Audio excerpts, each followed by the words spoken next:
Everyone makes lists. The idea of writing things down so we don't forget them, or to simply stare us in the face until we finally do them, is a practice that goes back to ancient times. That's what Sean Usher found out. Usher is the author of the book Letters of Note, a volume that looks at the written correspondence of many of the high and mighty individuals, as well as people you never heard of.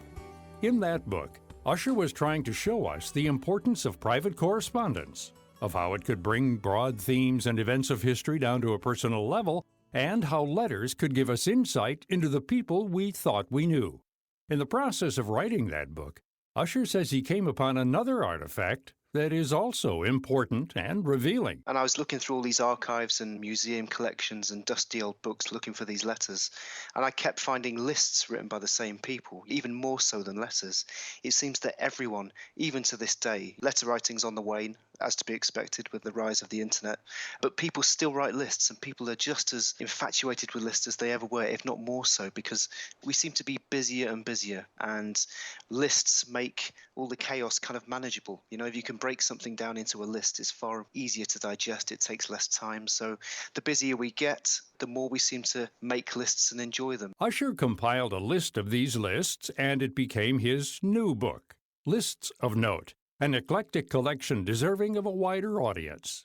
During his research on letters and lists, he says he noticed one basic and important difference between the two. Letters are meant to be read by at least one other person.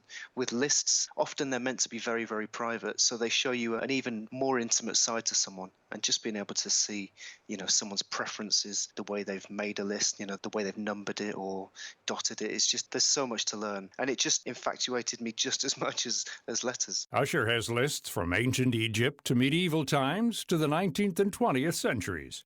Many of them are lists from popular culture, such as Walt Disney's list of potential names for the Seven Dwarfs. Obviously, it's taken from the Brothers Grimm tale, but the Brothers Grimm didn't name the dwarfs, so it came down to Disney to name them, and they came up with a list of 50 dwarfs, some of which are hilarious, but it's only because we're now so used to the dwarfs that were chosen, I suppose, that the other ones that weren't chosen seem so alien to us. But it's names like Big O Ego, Biggie Wiggy, Blabby, Crabby, Puffy, Nerdsy, Wistful, some incredible names, but we're now kind of lumbered with the ones that were chosen. But they do seem really alien. I love lists that show you an alternative universe, what could have been. One of those lists is from the film Gone with the Wind, and it deals with that famous line Rhett Butler utters at the end of the movie. There's another list about what is now the most famous line in movie history, frankly, my dear, I don't give a damn.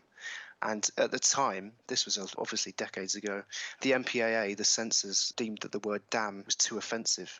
So the producers of the film had to come up with a list of alternatives to the line, frankly, my dear, I don't give a damn. And some of them are terrible. Thank God that the MPAA relented in the end and let damn be used. There's lines like, frankly, my dear, I don't care. Frankly, my dear, it leaves me cold. But when you get to the bottom, it's things like, frankly, my dear, I've withdrawn from the battle. Frankly, my dear, the whole thing is a stench in my nostrils.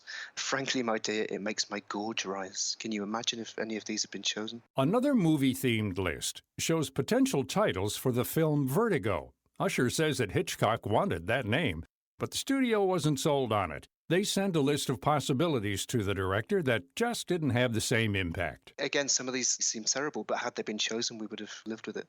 So instead of Vertigo, it could have been called Behind the Mask, Cry from the Rooftop, Dream Without Ending, The Face, In the Shadows, A Life is Forever, Nothing is Forever, Now and Forever, The Phantom, The Shadow, Steps on the Stairs, Terror, sounds awful, Two Kinds of Women, The Unknown, Without a Trace. But yeah, Vertigo just seems absolutely perfect. I do think it's just because we're so used to it now. Some film stars of the past made lists galore, and there's one that might surprise you, Marilyn Monroe.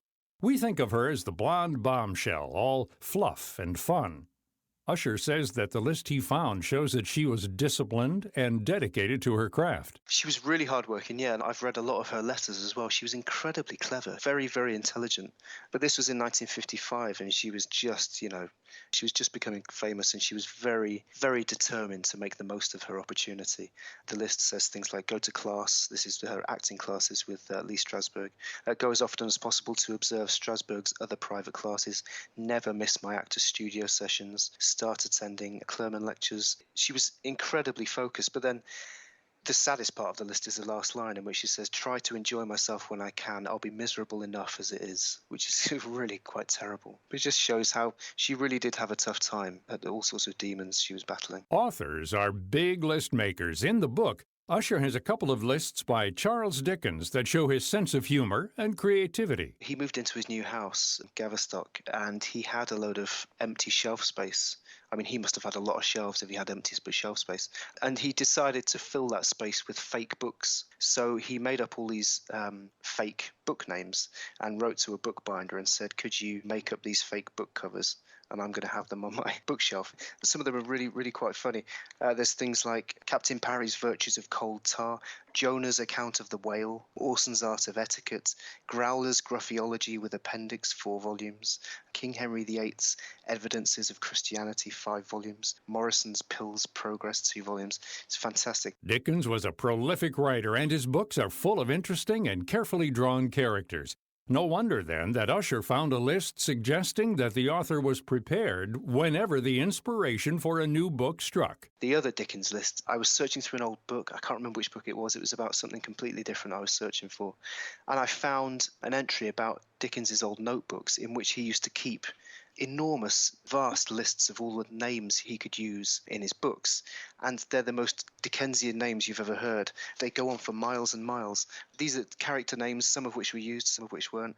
Robert Ladle, Jolie Stick, Bill Marigold, Jonathan Notwell, Catherine Two, Birdie Nash, Plornish, Maroon, Brandy Nandy, Stonebury, Meagles, Panks, Haggage, Provis, Stiltington. It's just the most Dickensian thing. It's just a lovely exploration of the English language, really. All these amazing names that kind of roll off the tongue. Lists are universal, and even ancient populations made them for everyday things.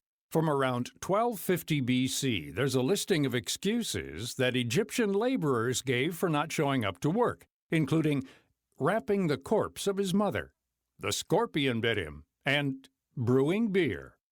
Later in history, we see some very famous people that you wouldn't think would bother with the day-to-day triviality of making up lists. Leonardo da Vinci, this was a shopping list he wrote. It's a very short shopping list, and he wrote it and accompanied it with illustrations of all the food. So that, there's a picture of a piece of bread, for example. But it's thought that his assistant, who did the shopping for him, was illiterate and couldn't read, so Leonardo would draw a little picture so he could understand it. But it's just an incredible thing to see something so everyday attributed to someone who we think, quite rightly, see as someone so clever and important. There's also Galileo. He wrote a shopping list once, and it was all the parts with which he made his groundbreaking telescope to make the lenses, things like ball bearings, and he went shopping and bought all these parts and then changed the world by making this functioning telescope. Some of the lists are very sad, such as the one Civil War nurse Clara Barton drew up of missing men. So Clara Barton, who started the Red Cross in the US, but before she did that, she was searching for loved ones, soldiers who died in the war or who'd gone missing in the war.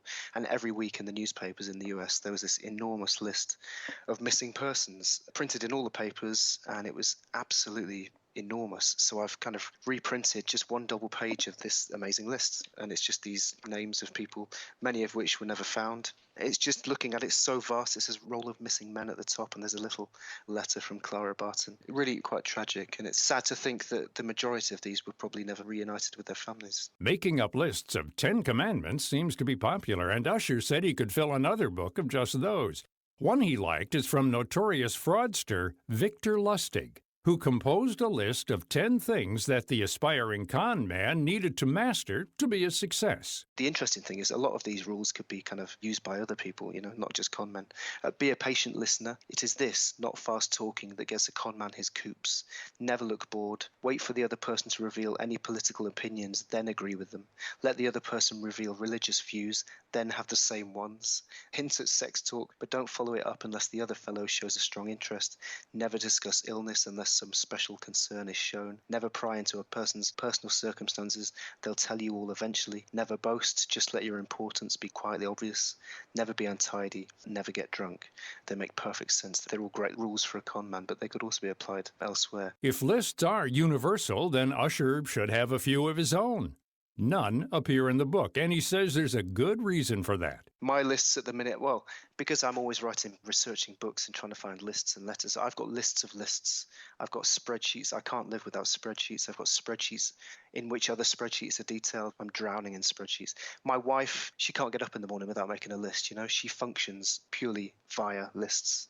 But mine, I would never make a book. They're very boring, but they're very functional. You can read the fascinating lists of the famous, notorious, and some unknown people throughout history in Sean Usher's book, Lists of Note, available now.